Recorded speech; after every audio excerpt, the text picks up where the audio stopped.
if you think about American religion, about 2/3 of Americans self-identify as Christian.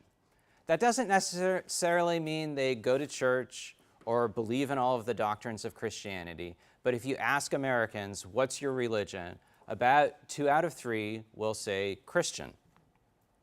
That number's declined a bit in recent decades, but Christianity remains by far the most dominant religious tradition in the United States. No question about that. And I think most of us, therefore, think of Christianity as an American religion, as a tradition that has really deep roots in this place, which is true. What about Jews or Muslims?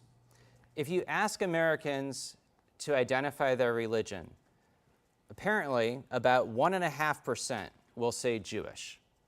There are some additional secular Jews in the United States, which might bump that figure up to maybe 2.5%. But it's a pretty small minority. About 1.5% of Americans self-identify as Muslim. Some semesters I ask my students, what percentage of Americans are Jewish or Muslim? And it's sort of like The Price is Right, except they will massively overestimate the percentages. And I think that's partly because at George Mason University, about 10 or 12% of students are Muslim.